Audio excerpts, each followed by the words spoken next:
2025 marks exactly 133 years ever since one of the best and most popular brands in the whole world, Coca-Cola, was founded.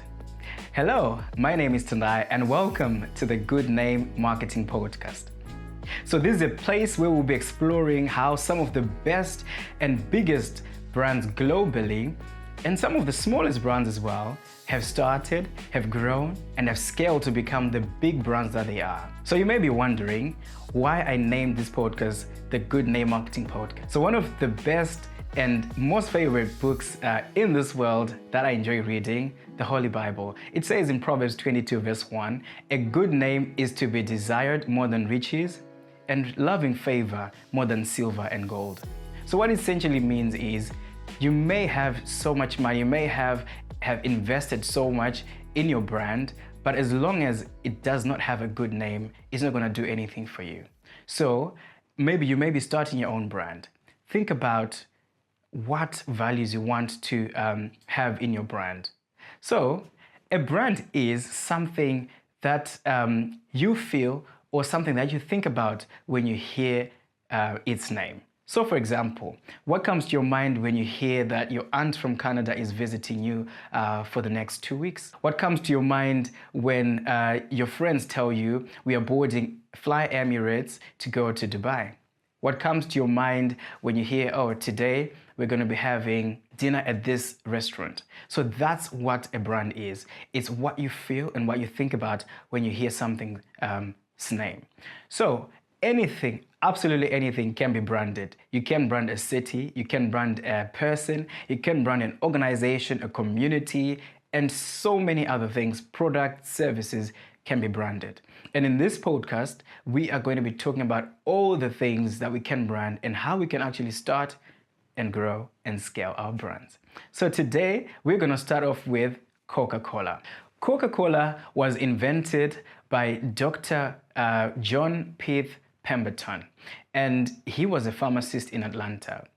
But then, even though he invented the brand, he's not the one who named it. It was named by his bookkeeper, and what inspired the name Coca-Cola was coca was one of the ingredients that were made, that were used to make the beverage, and also cola leaves were also a part of the ingredients that were used to make Coca-Cola. So that's why the name Coca-Cola.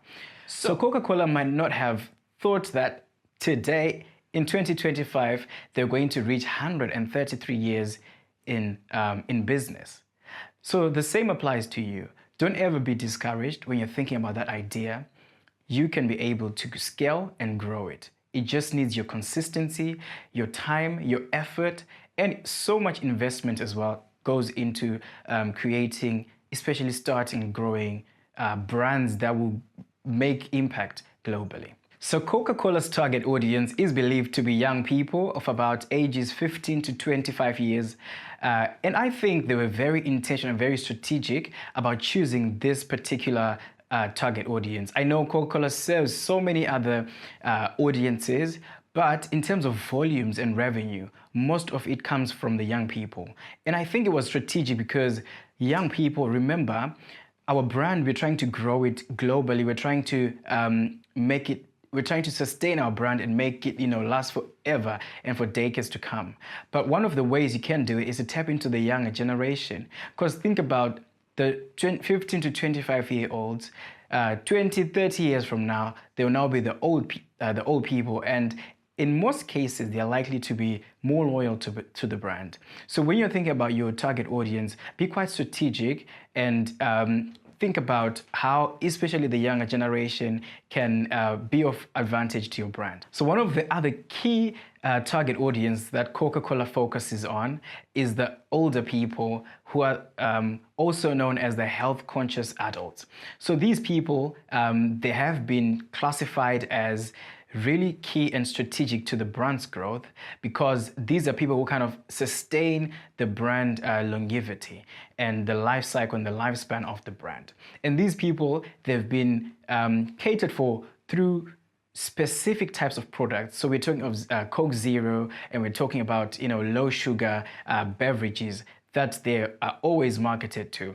And if I just come to think of it, my grandparents, if you want to make them happy, buy them a can of Coke. So this can also be applied in our own brands as we're starting, as we're growing.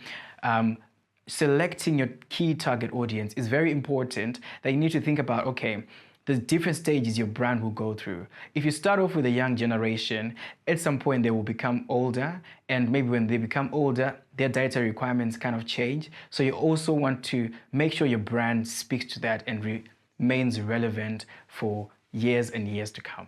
I'm so passionate about marketing, and to be honest, I didn't know I wanted to do marketing. I actually didn't know what I wanted to do. So it just happened one day.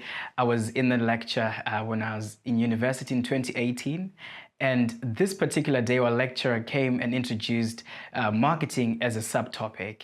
And I remember vividly in that lecture, he was talking about price, promotion, place, and all the other 7 Ps of marketing.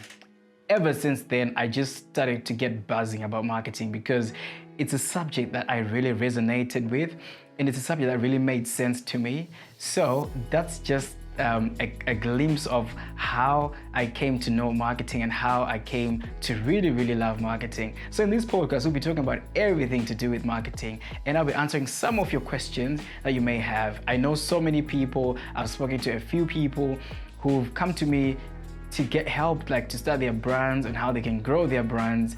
And every time we have those conversations, they're like, you should be sharing this information. So today I decided, okay, why not start a YouTube channel and be sharing this information with you guys? So please take along in this journey, and I'll be happy to hear your feedback and what you have to think about this. Cheers.